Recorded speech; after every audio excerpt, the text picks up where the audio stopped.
El día en que sucedió, me levanté temprano como siempre, temprano antes de que el sol subiera del todo. La casa estaba en silencio, ese silencio que a mí me gusta porque me permite ordenar la mente antes de que empiece el ruido del día. Abrí la puerta principal, más por costumbre que por necesidad. Ni siquiera estaba pensando en nada profundo, solo quería sentir un poco de aire fresco, pero al hacerlo me percaté de que había algo en la entrada de mi casa. Una bolsa negra, arrugada, puesta exactamente frente a la puerta, como si alguien lo hubiese dejado con cuidado, asegurándose de que yo la viera al salir. De inmediato supe que no era basura. La gente que tira basura no es tan estratégica. Y aunque una persona normal hubiera reaccionado con susto o con asco, a mí lo primero que me salió fue una risa incrédula de esas que dicen, ¿en serio? ¿Me siguen haciendo brujería? Y lo digo así porque, meses atrás, tuve un problema con una vecina que era muy chismosa, y yo la puse en su lugar. Entonces ella me mandó a hacer varios trabajos de brujería, los cuales me dejaba en la puerta de mi casa, como polvo con aceite y una paloma abierta a la mitad. Sin embargo, no me pasó absolutamente nada. Tal vez porque no creo en la brujería, o quizá tengo ayuda del más allá. Me quedé un rato observándola. No se movía, no habían moscas, no habían gotas alrededor como si la hubieran arrastrado. Nada. Estaba puesta ahí, perfectamente acomodada. Después de unos minutos respiré hondo y me agaché despacio. La levanté con los dedos y al hacerlo sentí algo que me confirmó lo que ya pensaba. Tenía peso. Era un peso denso, como si lo que estaba dentro hubiese sido escogido con intención. Y sí, tenía ese olor peculiar, a basura, a animal muerto, a olor a viejo. En pocas palabras, tenía olor a brujería. Abrí la bolsa con cuidado. El contenido estaba envuelto en otra bolsa, una más fina, casi transparente, y al abrirla lo vi. Tierra negra, esa tierra oscura que se recoge de cementerios y panteones. En la mitad de esa tierra un pollo pequeño, sin cabeza, apretado con una postura imposible, como si hubiera sido parte de un ritual. Junto a él pedazos de fotografías rotas, fotografías mías, por supuesto, y un par de huesos de pata de pollo. No voy a mentir, sentí un escalofrío que me subió por los brazos. Quien hizo eso no era un aficionado y tampoco era alguien que quisiera asustarme. Esto era algo personal. Tomé aire y cerré la bolsa de golpe. La amarré bien y la tiré a la basura. Posteriormente me limpié las manos y me fui directo a revisar lo que realmente podía decirme la verdad: las cámaras de seguridad. Yo no tengo cámaras por paranoia, sino por sentido común, por protección, y esta vez me iban a servir. Abrí el archivo de la madrugada y adelanté el video hasta las 3:47. Ahí estaba, una silueta, una persona encapuchada, caminando rápido, pero no lo suficiente como para no ser reconocida. Esa forma de caminar, yo la conocía. Ese encorvamiento leve del hombro derecho, ese paso apurado cuando creen que nadie los mira, era demasiado evidente. Hice una pausa, retrocedí y le di zoom. Ahí lo vi. Me apoyé en la mesa y no pude evitar sonreír. Cerré el archivo y regresé a la cocina. Esa bolsa ya no me provocaba nada, ni susto, ni rabia, ni preocupación, solo lástima por quien había llegado al punto de hacerme algo así. Porque cuando alguien acude a esas cosas, lo hace desde la envidia, desde la inseguridad más profunda, y una persona así siempre termina atrapada en su propio fango. Recogí toda la brujería que había tirado a la basura y la puse en una cubeta de metal que tenía en el patio. No lo quemé, porque hay cosas que deben devolverse tal cual llegaron. Solo pensé, qué curioso, la gente cree que estas cosas afectan, pero lo único que hacen es revelar la oscuridad de las personas. Esperé que pasara todo el día hasta que dieron las 7 de la noche, la hora en que la persona que me hizo la brujería llegaba a su casa. Cuando el reloj dio la hora, me levanté con esa determinación que se siente en los huesos. Tomé la cubeta metálica donde había puesto el contenido de la bolsa negra que dejaron afuera de mi casa y la cargué. Salí de mi hogar y llegué a su casa. Empujé la reja y llegué hasta la puerta principal. Toqué la puerta solo una vez, firme, sin temblores. No tardó en abrirse. Ella apareció y al verme palideció, con esa expresión sorprendida que ponen los culpables cuando la verdad toca la puerta, más rápido de lo esperado. Por un segundo vi en sus ojos esa mezcla de miedo y rabia que solo tienen las personas que viven comparándose con los demás. No dije ni hola, simplemente volteé la cubeta en sus pies, dejando caer la tierra negra, el pollo sin cabeza, los restos de mis fotos y todas las demás cosas que contenía la bolsa. Todo cayó con un ruido seco, como si el universo mismo dijera: «Esto te pertenece». Cuando la miré, lo hice con la fuerza de una mujer cansada de aguantar. Le dije que la brujería que me había mandado se le regresaba multiplicada, que cada intención, cada pensamiento, cada sombra que quiso meter en mi casa volvía exactamente a sus pies, que a pesar de tener la misma sangre, no nos parecíamos en absoluto. Entonces añadí algo que nunca pensé decirle, pero que me salió del corazón: que por mala no tenía hijos, porque su maldad no merece heredarse. En ese momento salió mi cuñado, alarmado por el ruido. Su expresión al ver la escena fue de un hombre que, por fin, entiende lo que había pretendido ignorar durante años. Me preguntó con nervios qué estaba pasando. Lo miré de frente sin bajar la vista y le expliqué que su esposa, es decir, mi hermana, había ido a tirarme brujería a mi casa, que tenía las pruebas en video, que yo no tenía la culpa de ser una mujer estable, con un matrimonio feliz y menos aún de estar embarazada, que su odio ya había cruzado la línea y que yo ya estaba cansada, harta de que su envidia buscara meterse en mi vida como un veneno viejo. Antes de irme le grité a mi hermana que lo mejor era que ya no se cruzara en mi camino, porque no iba a soportar ni una maldad más. Me di la media vuelta y regresé caminando a mi casa, con mi vientre de 8 meses, sintiendo a mi bebé moverse como recordándome quién era yo realmente. Una mujer que no se deja intimidar, una mujer que pone límites, una mujer que protege lo suyo sin rebajarse el nivel de nadie. Desde ese día casi no hablamos, y no por falta de oportunidad, sino porque algunas relaciones se quiebran para siempre cuando uno decide vivir en paz, y la paz, a veces, exige que los lazos tóxicos se corten sin arrepentimiento. Con los años las consecuencias llegaron solas, sin que yo moviera un solo dedo. Mi hermana nunca tuvo hijos y se divorció de su esposo tiempo después. Y yo tuve 2 hijos más. Formé un matrimonio sólido y construí un hogar lleno de luz y de respeto, porque al final la vida siempre pone cada pieza en su lugar. Cuando mi mamá me llamó aquella mañana, su voz tenía ese temblor que uno reconoce. No hizo falta que dijera mucho. Me pidió que fuera a verla, que las cosas con mi padre estaban mal. Y cuando una madre dice esa palabra, mal, es que el problema es serio. Yo vivía en otra ciudad con mi esposo y nuestra hija de 3 años. Era ama de casa, y con orgullo, porque cuidar de un hogar no es un oficio fácil. Se requiere de paciencia y de carácter. Así que hablé con mi esposo y acordamos que me iría un par de semanas con mi madre para apoyarla. Él se quedó tranquilo, como siempre, confiando en que todo saldría bien. Y al día siguiente ya estábamos mi niña y yo listas con las maletas.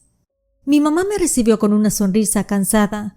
Solo me dejó acomodar mis maletas cuando nos sentamos a platicar del asunto. Mi padre, un hombre de 64 años, trabajador, responsable y que jamás había levantado la voz, de repente se había comenzado a comportar como un adolescente. Tenía salidas extrañas, Recibía mensajes en su celular que quería ocultar, además de los cambios de humor. Y lo peor, una noche, sin más explicación, le anunció a mi madre que se iba de la casa. Le dijo que quería vivir su vida porque había conocido el amor verdadero. Mi mamá, que llevaba décadas sosteniendo esa casa con temple y devoción, sintió cómo se le venía el mundo encima. Ahí entendí por qué me necesitaba. Saber que su esposo, mi padre, había dicho algo así, la dejó como una sombra de sí misma. Me dediqué a apoyarla, a escucharla, a ayudarla en lo que podía. Mi niña corría por la casa como si nada, pero yo no dejaba de notar un detalle inquietante. Cada vez que la veía acercarse al jardín, algo en mí se tensaba.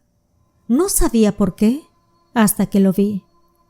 Era un gnomo de jardín, pero no como esos simpáticos que uno encuentra en las tiendas de decoración. Ese estaba escondido entre las plantas, casi oculto, como si alguien lo hubiera colocado ahí, sin querer que lo vieran. Tenía una mirada torcida, una sonrisa demasiado afilada, y aunque no lo puedas creer, cuando lo vi, sentí una punzada en el estómago. Me acerqué despacio, cuidando que mi niña no lo tocara, y mientras observaba esa figura desagradable, con su barba desproporcionada y esos ojos que parecían seguirme, sentí algo más, un presentimiento oscuro. Le pregunté a mi mamá que cuándo había comprado ese gnomo feo que estaba en el patio, porque mi papá jamás habría comprado algo así. Mi madre dijo que ella tampoco lo había comprado. Entonces le pregunté si mi hermano se lo había regalado. Mi mamá me dijo que no, porque él también tenía buenos gustos y nunca había recibido ese gnomo ni por correspondencia, ya que mi hermano vivía en los Estados Unidos. Me incliné sobre aquel gnomo con cuidado, y como no quería que mi niña tocara eso ni por accidente, la mandé a la cocina con la excusa más natural que se me ocurrió. Le dije que fuera a lavarse las manos, porque le iba a dar una botanita para que viera la televisión. Ella salió corriendo, feliz, ajena a todo, y yo, en cuanto escuché sus pasitos alejarse, me agaché frente a aquel gnomo espantoso. Lo tomé entre las manos. Era de barro, frío, hueco, y al moverlo, escuché algo metálico golpeando desde adentro, como si llevara algo escondido, algo que no tenía por qué estar ahí. Lo giré para revisar la base y casi se me cortó la respiración. Tenía un parche hecho de yeso mal puesto, como si alguien lo hubiera abierto, rellenado con algo y luego cerrado a las prisas. Le dije a mi mamá que se hiciera para atrás. Tomé al gnomo horrendo, lo levanté y lo dejé caer con fuerza sobre el suelo.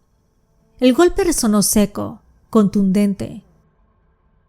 El gnomo se partió en varios pedazos y lo que apareció dentro nos dejó pasmadas. Había un bulto extraño, una maraña apretada de algo, envuelta y sellada con cinta gris, de esas que venden en las ferreterías, de la resistente. Lo agarré con cuidado, usando las puntas de los dedos, como si fuera un animal vivo que pudiera morderme. Pero después decidí ir a buscar una bolsa de plástico para no tocarlo directo.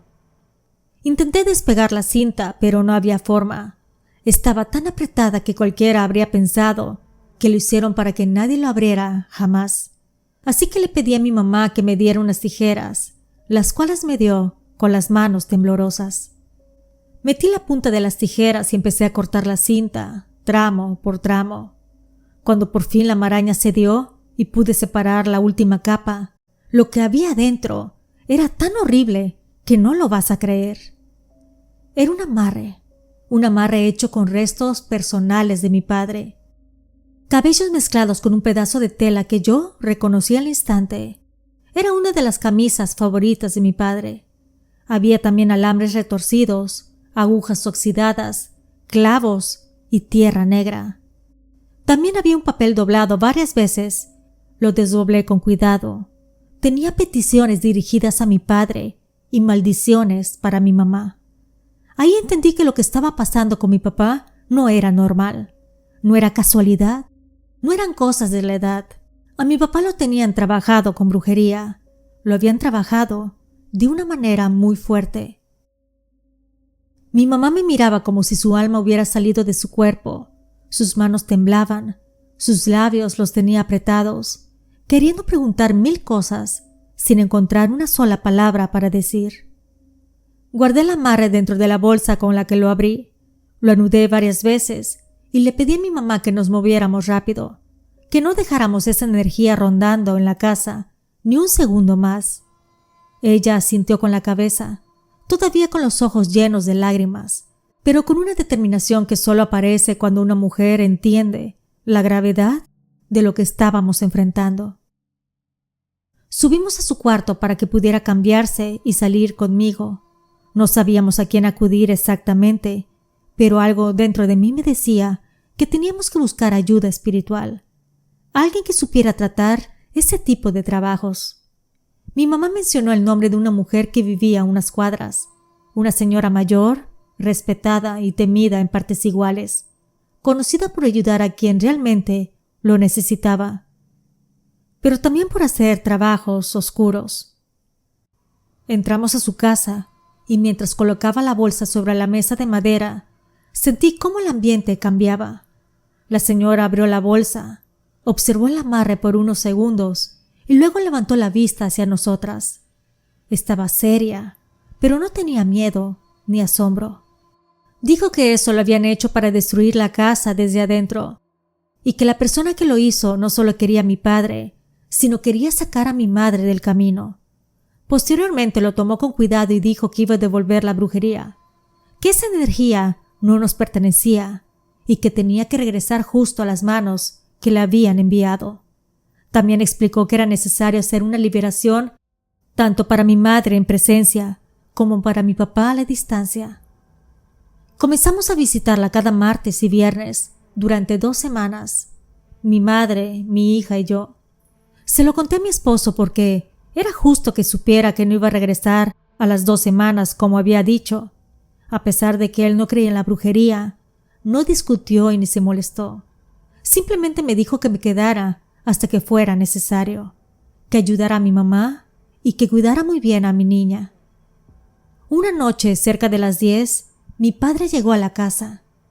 Yo estaba en la cocina y cuando lo escuché entrar sentí un vuelco en el estómago.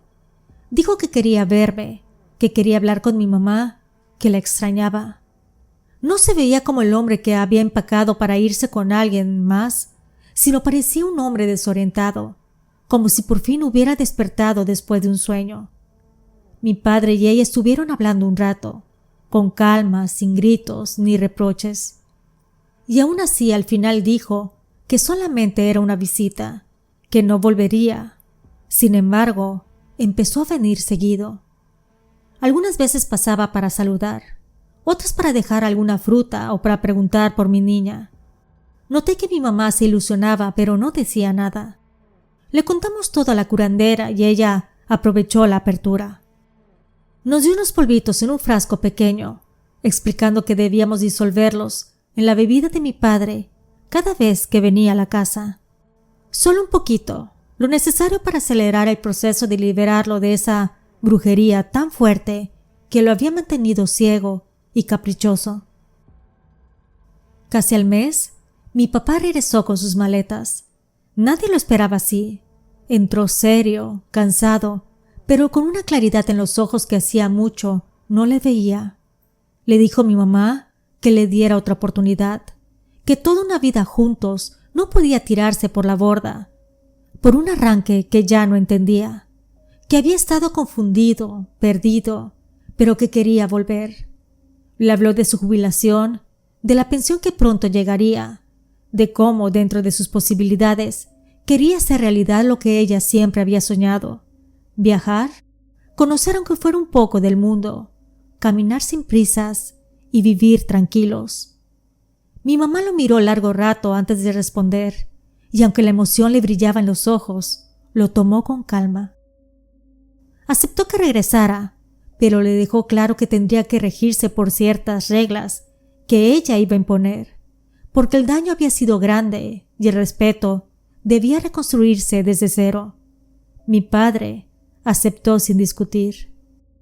Los meses pasaron como agua, y poco a poco mi papá volvió a ser el hombre de siempre. Se jubiló, comenzó a disfrutar de su casa, de su esposa, de sus nietos, y hoy lleva una vida tranquila junto a mi mamá. Desde entonces, cada vez que veo un duende o un gnomo de jardín, con los ojos torcidos, la barba larga y esa aura desagradable, pienso en todo lo que se puede esconder detrás de algo tan pequeño y tan aparentemente inofensivo. A veces lo sobrenatural no llega con gritos ni con sombras, llega disfrazado de adorno, silencioso, esperando el momento perfecto para destruir una familia entera. Y si no hubiéramos descubierto ese trabajo a tiempo, quizás sí lo hubieran logrado. Antes que te vayas, querida familia, me encantaría que me dejes en los comentarios cuál fue tu parte favorita de las historias. También, si me escuchas continuamente y todavía no estás suscrito, te invito a suscribirte, porque con ese pequeño gesto me ayudas grandemente a que mis historias lleguen a personas que todavía no me conocen. Nos vemos en el próximo episodio porque aquí la brujería existe y yo te lo cuento.